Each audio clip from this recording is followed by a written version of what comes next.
बहुत अच्छा, जोरदार ताली बजा बच्चों के याद है। तो इसलिए बच्चों आप ये सब चीजें सीखो और करो। जर्मन के ग्रेट स्कॉलर प्रोफेसर फ्लेमिंग कहते हैं, उनके सेंटेंस का हिंदी तर्जुमा है, किताबों में दर्ज था ही नहीं, लिखा था ही नहीं, सिखाया जो सबक जमाने ने। इसलिए आप अपने जिंदगी से सीखो, दूसरों के कोट कर करके देखो। जो आप जिंदगी से सीखते हो वो आपके बुक और सिलेबस में नहीं होती। इसलिए प्यारे बच्चों, आप एक स्टोरी पढ़े होंगे, हमको बचपन की स्टोरी याद है कि एक बार एक जंगल में लग जाती है आग। वहां से सभी पशु पक्षी दूसरे जंगल में जाना शुरू कर दिए और गांव वाले सब देख रहे हैं। 15-20 साल से उसी जंगल में रहते थे।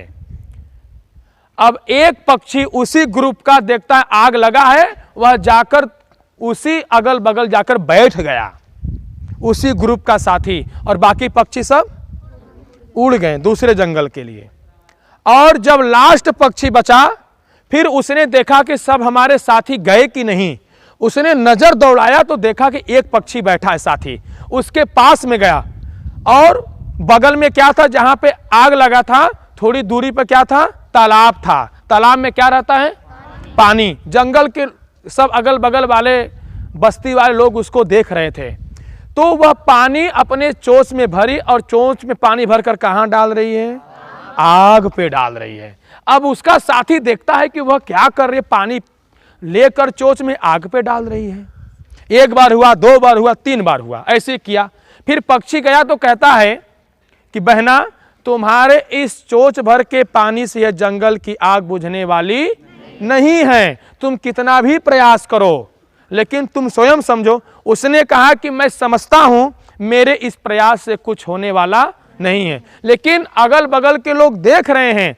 तो उस पक्षी ने उसको उत्तर दिया, तू किसी साग से उलझ कर न रह जा, गुलिस्ता और भी है, चमन और भी है, तू शाही है, परवाज है काम तेरा, तेरे आगे आसमां और भी है।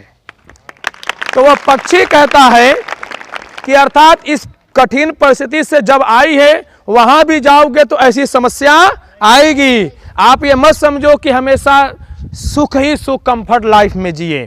तो उस पक्षी ने कहा कि जब ये जंगल जल करके राख हो जाएगा तो हमारा नाम आग बुझाने वालों में लिखा जाएगा और तेरा नाम तमाशा देखने वालों में लिखा जाएगा।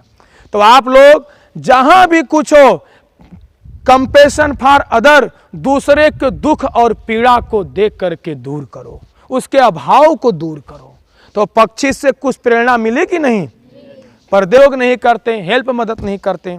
तो आइए प्यारे बच्चों, अब हम आपको सेल्फ डिफेंस बताएंगे, फिर आपको लाठी बताएंगे, कुछ कराटे बताएंगे, और आपको थोड़ी सी मैं नैतिकता पर कुछ हम आपसे और बताकर फिर हम टॉपिक चेंज कर देंगे। सीधे बैठो, आलस्य में डूब गए, बोलो भारत माता की जय।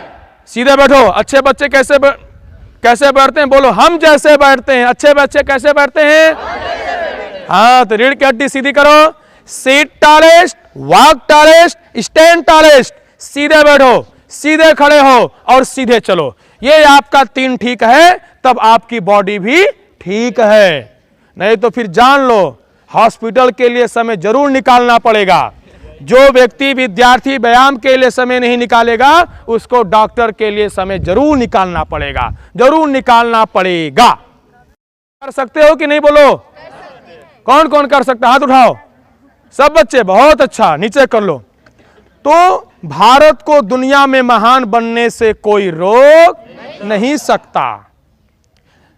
दूसरी परिभाषा नैतिकता की, इथिकल वे ऑफ लाइफ, नैतिकता आधारित जीवन होना चाहिए। जीवन कैसा होना चाहिए, नैतिकता आधारित जीवन होना चाहिए।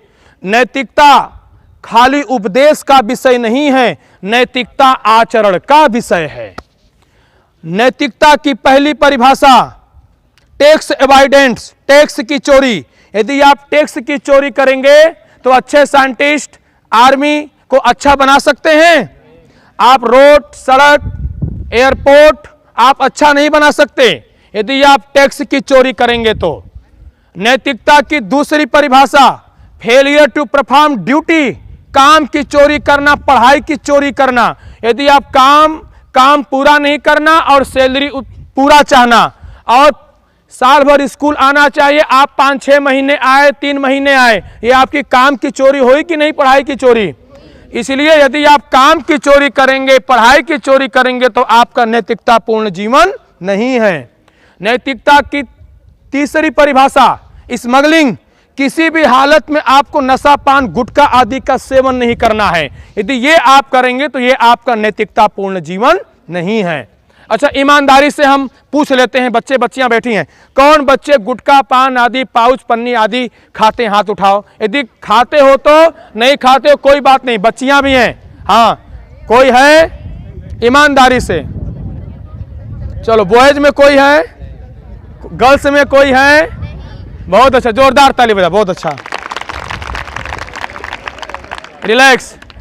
नैतिकता की चौथी परिभाषा, reneging on oath, Gita Bible Quran पर कसम खाते हैं, ओथ लेते हैं, काम उसका उल्टा करते हैं, तो ये आपका नैतिकता पूर्ण जीवन नहीं है। नैतिकता की 5वीं परिभाषा, वायलेटिंग कोड ऑफ कंडक्ट, आचरण की चोरी, पत्नी रहते हुए दूसरों से नक्सस करना, पति होते हुए दूसरों से नक्सस करना, यह हुआ आचरण की चोरी। यदि आप ऐसा करेंगे तो आपका नैतिकता पूर्ण जीवन नहीं है। नैतिकता की 6ठी परिभाषा, स्टीलिंग फॉर अदर रिपुटेशन, यश की चोरी, काम कोई और करता है, फूल माला पहनने के लिए किसी और का हो जाता है, और यह भारत में बहुत अधिक चलता है। तो स्टीलिंग फॉर अदर रिपुटेशन, यश की चोरी। और 7वां है सेल्फ एंड ऑन रिस्पेक्ट, आत्मसम्मान की चोरी। यदि आप ये करते हैं तो आपका नैतिकता पूर्ण जीवन नहीं है। इसको आप अपने अंदर से निकाल दो, तभी आपका जीवन एक अनुकरणीय जीवन बनेगा।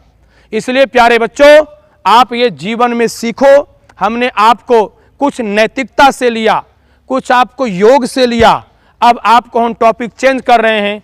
अब हम कुछ आपको हम कराटे से बताएंगे, तब उसके बाद हम लाठी से बताएंगे, लाठी कैसे घुमाते हैं, और आप लोगों से भी हम प्रयास कराएंगे। ठीक है? हाँ, तो समझ में आया कि नहीं? तो नैतिकता को अपनाओगे कि नहीं? ये सब आपको कहीं मिलेगा नहीं, फेसबुक व्हाट्सएप पर कहीं नहीं मिलेगा। मिलेगा? एक बार हमारे आदरणीय श्री महेंद्र जी के लिए, डॉक्टर सत्यम जी के लिए एक बार आप लोग जोरदार क्लैपिंग करिए, जो इस YouTube के माध्यम से पूरे आर वर्ल्ड में पूरा प्रसारित कर रहे हैं।